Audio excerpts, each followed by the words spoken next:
Haaretz, which you are alluding to, is the branch of progressivism in Israel. And allegedly, Haaretz contacted probably many of you, telling you that you should stay away from this conference because there are right-wing people here, and some of them have a past that is anti-Semitic, and so you are defeating the purpose. Well, I think we could read this much more simply. Haaretz is an anti-Semitic paper, and it doesn't like us fighting anti-Semitism. That is all. That is the whole story. Because I don't know if you know, Haaretz has been, the mission of Haaretz ever since Amos Shokan has taken it. I should make a disclaimer here. They fired me. They fired me for having an opinion that is not theirs.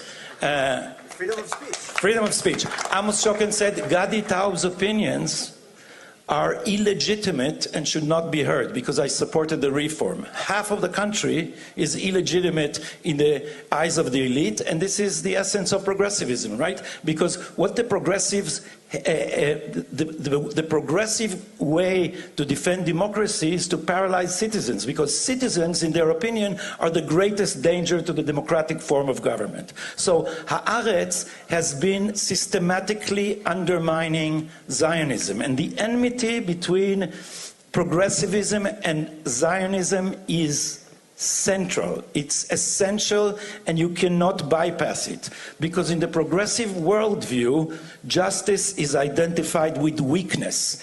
The weaker you are, the more just you are considered. And Zionism is about gaining power, because in the eyes of Zionism, it is immoral to remain weak if you can have power, because power is the only way to do good in the world. One of the ways to do good in the world is defend ourselves. This is why we are proud of our military, we are proud of our economy, we are proud, Stephen, of our competence, because being weak and whining is not moral in the eyes of Zionism. So I'll tell you just briefly this story, because I've been following this for 30 years. Haaretz has been systematically undermining Zionism. That was its mission. It began in the 90s when they gave the post-colonial students of Zionism, the school of post-colonial Edward Said style studies, are inherently anti-Semitic, and they've imported this to Israel, and these literary supplements of Haaretz gave them front and center. Not only were their works, which portrays Zionism as a colonial movement, illegitimate morally, not only were their works front and center, the reviewers in Haaretz were the people of this school. Yet they kept saying they're not anti-Zionists. They suddenly declared this. Do you know when? September of 2023. Aluf Ben, the editor of Haaretz, declared a special project, as he called it. It's time, he said, to take the word Jewish out of the definition of the state as the Jewish and democratic.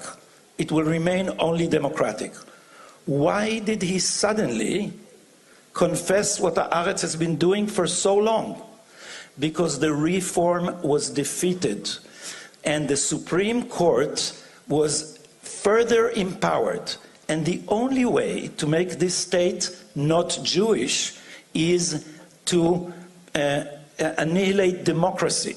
Because so long as you have a Jewish majority and universal suffrage, we would choose Saturday as our day of rest, the Jewish calendar as our holidays, the Hebrew language and the rest of the Jewish tradition as our roots.